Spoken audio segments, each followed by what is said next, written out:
Hey guys, so in a few weeks, I have my 6 month checkup with the neurologist, and I feel like I am going to be very frustrated with this checkup with him. And I'm going to talk to you about the reasons why I feel like I'm going to be frustrated. So, he knows that I have functional neurological disorder, and he is someone who obviously neurologists have their own opinion on FND, and you know, you can see a neurologist to get treatment for FND, but I personally wish that I could go the 4 hours to see the functional medicine doctor who treated me when I was in inpatient rehab. Um, because he actually was helpful, but my neurologist is one of the ones that has the outdated viewpoint of functional neurological disorder being conversion disorder or hysteria and being caused by mental health issues and things like that. And even though I had trauma in my life, like I was in a good space mentally when all of this happened. And like, yes, there's everyday stressors like work and life and things like that, but I was not at a point where like it was just recently when I quit my recent job. Um like I was doing well, and then all of a sudden out of nowhere I just was paralyzed on my right side after having multiple seizures lasting at least 8 minutes each. So my neurologist, like I said, treats it with this outdated viewpoint. And I'm very frustrated with all of that because the functional medicine doctor was willing to go through all of the steps with me, ask my viewpoints, and value what I have to say. Meanwhile, I feel like my neurologist is not of that mindset at all. Sorry, I was looking for the correct word to use there. But I just feel like when he reads the emergency room visit, when he reads those notes, I just know that he's going to feel like I was faking everything and just be on the side of this emergency room doctor. And it frustrates me to no end. Like, yes, I have functional neurological disorder, but the fact that I have had a previous stroke, a previous TIA or transient ischemic attack, that does not, like, just because I have functional neurological disorder, that doesn't mean that I'm faking. It doesn't mean that, I want attention because I don't. It doesn't mean that I don't want to work because I was fine at work up until like 15 minutes before all this stuff happened. Then I started to feel weird, and these symptoms started to happen where I was going numb on my right side.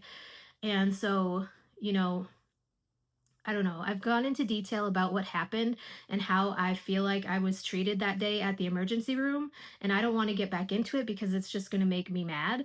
But I feel like when my neurologist reads those notes, he's going to probably side with the ER doctor. And that really frustrates me because I'm not faking. I have no reason to fake symptoms. Like, I was definitely scared that I was having another stroke. And even though that doctor feels like, you know, how he feels, that emergency room doctor, to treat me with Valium and aspirin really irritates me. And they didn't even tell me what it was. I had to find out what it was by looking at the after visit summary. And yes, I could have asked, but at that point, I just really wanted to go home because I felt like they weren't listening to my concerns and that they didn't care how I was feeling anyway. So I'm going to stop talking about that ER visit now because I can feel my emotions like bubbling up, and I don't want to get mad on this video. But I really hope that my neurologist takes the time to listen to how I feel about everything and takes the time to listen to my concerns, because even though I see him for seizures, I also see him now for functional neurological disorder. Um, like I said, I really wish that I could travel the 4 hours to see the functional medicine doctor because I feel like he was so much more helpful. Like, he understands functional neurological disorder, and he just seemed so knowledgeable when I was in inpatient rehab.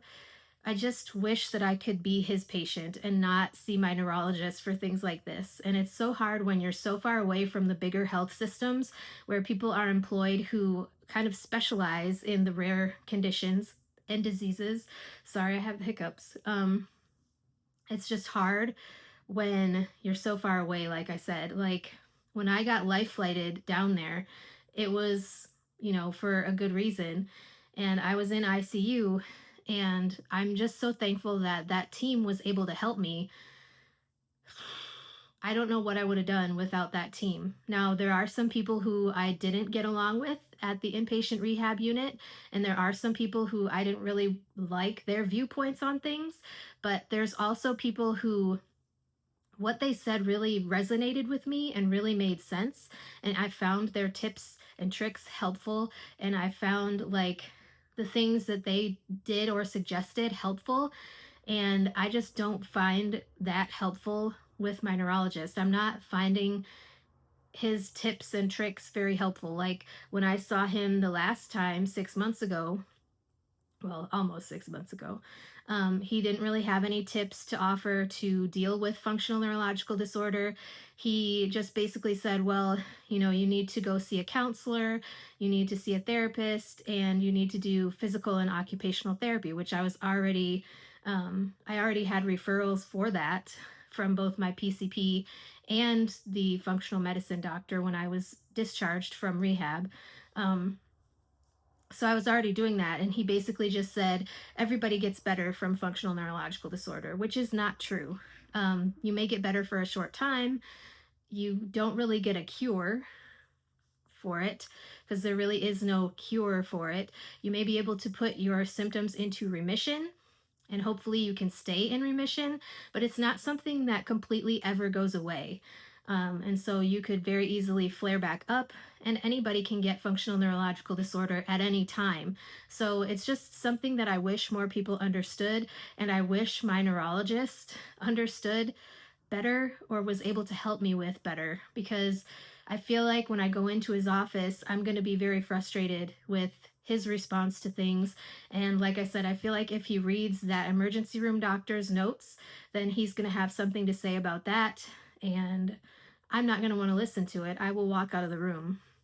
So, anyways, that's all I have for today. Let me know what you would do if you were in my situation, and I'll talk to you guys in tomorrow's video.